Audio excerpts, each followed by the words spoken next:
Hello friends, welcome to this channel of spiritual journey 741। इस channel में भगवान श्री कृष्ण के बहुत अच्छे कोट्स एंड वाणी अपलोड किए जाते हैं, जिसको फॉलो करके आप अपने जीवन में बहुत बड़ी सक्सेस ला सकते हैं।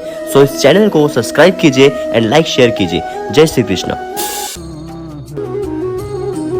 एक ही गुरु के पास शिक्षा प्राप्त करने वाले सारे शिष्य एक समान विद्या प्राप्त नहीं कर पाते। सारे शिष्य गुरु की बातें सुनते हुए अवश्य दिखाई देते हैं, उनकी पूजा करते हुए दिखाई देते हैं, किंतु एक समान विद्या प्राप्त नहीं कर पाते। क्या कभी विचार किया है ऐसा क्यों होता है? तथ्य तो यह है कि विद्या प्राप्त ना कर पाने वाले शिष्य समर्पण का दिखावा तो करते हैं, किंतु समर्पण का वास्तविक अर्थ नहीं समझ पाते। गुरु के चरणों में धूल चढ़ाने अथवा गुरु का आदेश मानने मात्र से क्या समर्पण सिद्ध होता है? नहीं। समर्पण का वास्तविक अर्थ है जब गुरु के प्रति मन में कोई संदेह ना रहे, गुरु के मुख से आदेश निकले, उससे पूर्व शिष्य उस कार्य को पूरा कर दे। गुरु के विचारों के साथ शिष्य के विचार एक हो जाए। शिष्य जब तक अपने गुरु में ब्रह्मा विष्णु महेश इनके रूप ना देख ले, तब तक उसका समर्पण सत्य नहीं। वास्तव में समर्पण किसी कार्य का नाम नहीं, समर्पण तो हृदय की भावना और मन की स्थिति का नाम है।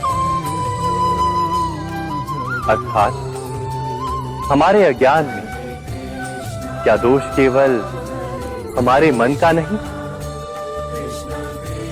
स्वयं विचार कीजिए।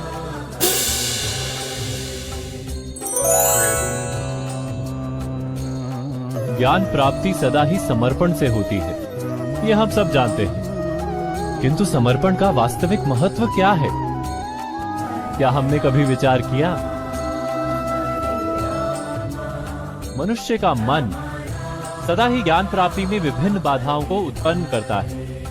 कभी किसी अन्य विद्यार्थी से ईर्ष्या हो जाती है, कभी पढ़ाए हुए पाठों पर संदेह जन्मता है और कभी गुरु द्वारा दिया गया दंड मन को अहंकार से भर देता है। नहीं, क्या ऐसा नहीं होता?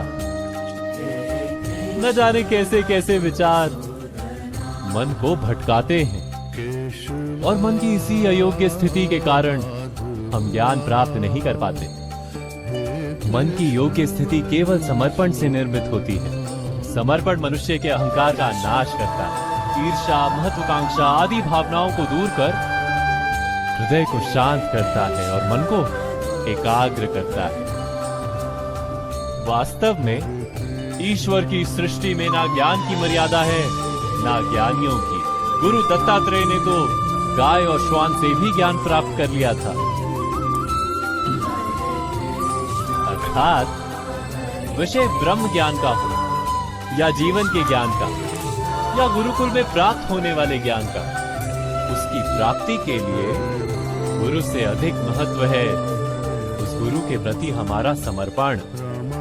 क्या ये सत्य नहीं? स्वयं विचार कीजिए।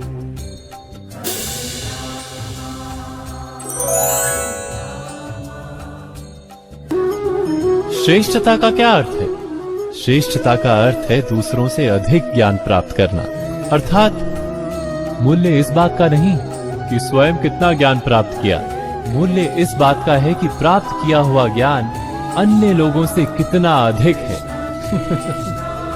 अर्थात श्रेष्ठता की इच्छा ज्ञान प्राप्ति को भी एक स्पर्धा बना देती है, और स्पर्धा में विजय अंतिम कब होती है?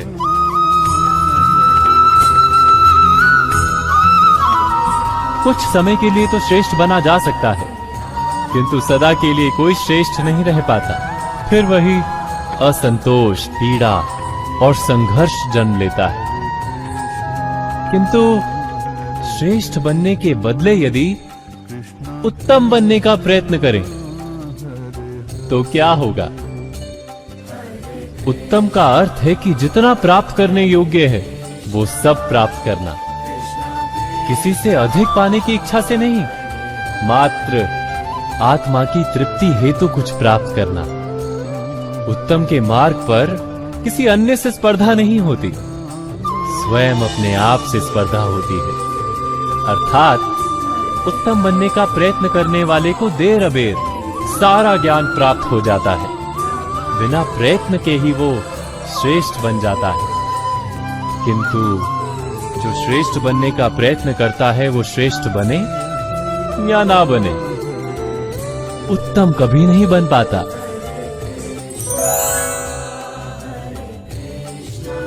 जब जब मनुष्य के सामने कोई विकट स्थिति आती है तो मनुष्य ईश्वर से प्रार्थना करता है, ईश्वर के समक्ष याचना करता है कि वो स्थिति से उभरे। किंतु इस प्रार्थना का वास्तविक रूप क्या है? क्या ये हमने कभी विचार किया है? प्रार्थना का अर्थ है अपनी सारी आशंकाएं, सारी चिंताएं, सारे संकल्प विकल्प, अपनी सारी योजनाएं ईश्वर के चरणों पर रख दे। अर्थात अपने कर्म का फल क्या होगा इसकी चिंता ना करके धर्म के अनुरूप कर्म करना,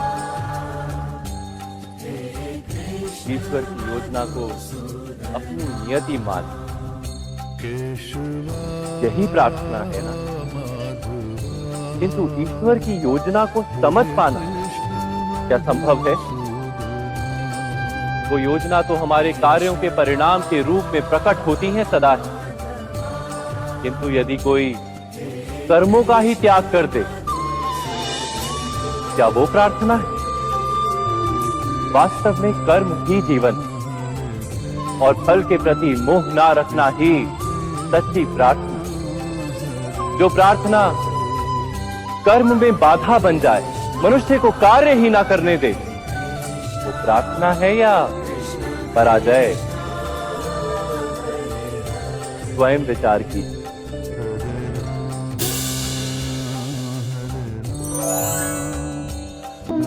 मनुष्य के जीवन का चालक है भय।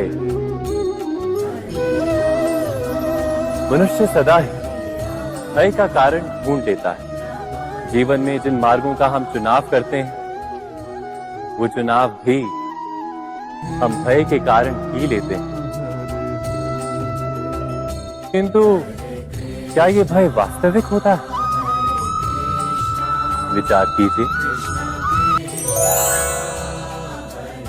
भय का अर्थ है आने वाले समय में विपत्ति की कल्पना। किंतु समय का स्वामी कौन? ना तो हम समय के स्वामी हैं, ना हमारे शत्रु या प्रतिस्पर्धी। समय तो ईश्वर के अधीन चलता है। तो क्या यदि कोई आपको हानि पहुंचाने के लिए केवल योजना बनाता है, वो वास्तव में आपको हानि पहुंचा सकता है?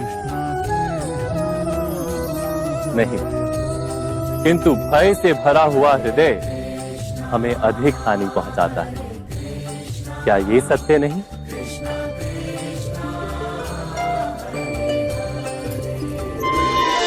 विपत्ति के समय भयभीत हृदय अयोग्य निर्णय करता है और विपत्ति को अधिक पीड़ादायक बनाता है। किंतु विश्वास से भरा हृदय विपत्ति के समय को भी सरलता से पार कर जाता है। अर्थात जिस कारण से मनुष्य हृदय में भय को स्थान देता है, भय ठीक उससे विपरीत कार्य करता है। क्या ये सत्य नहीं? स्वयं विचार कीजिए।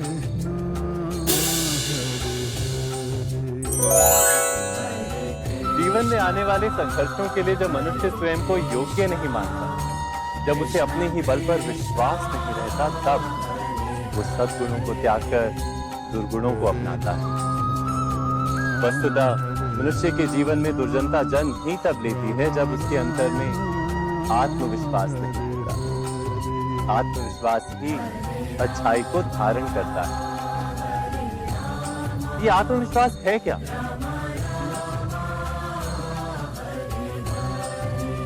जब मनुष्य ये मानता है कि जीवन का संघर्ष उसे दुर्बल बनाता है, तो उसे अपने ऊपर विश्वास नहीं रहता।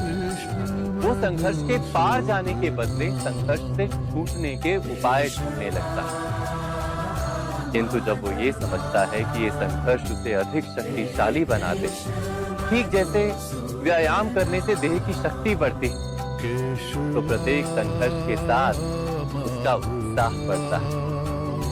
अर्थात आत्मविश्वास और कुछ भी नहीं, मन की स्थिति जीवन को देखने का दृष्टिकोण मात्र है।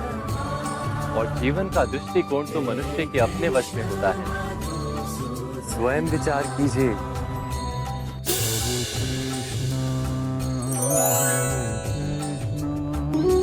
जब अपने किसी अच्छे कार्य के उत्तर में दुख प्राप्त होता है अथवा किसी को उसके दुष्ट कार्य में सुख मिलता है, तो मन अवश्य ये विचार करता है कि अच्छा कार्य करने का, धर्म के मार्ग पर चलने का तात्पर्य क्या है।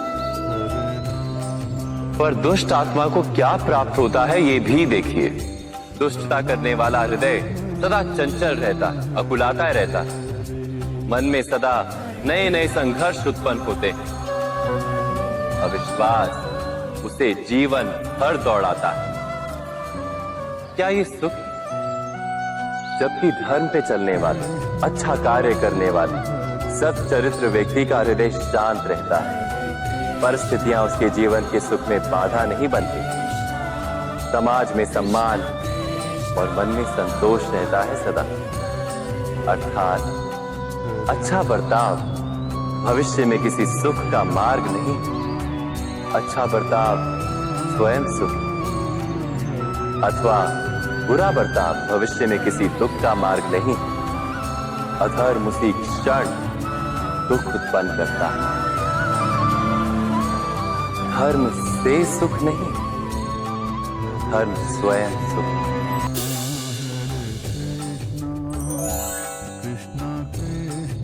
सो इस चैनल को सब्सक्राइब कीजिए एंड लाइक शेयर कीजिए। जय श्री कृष्ण।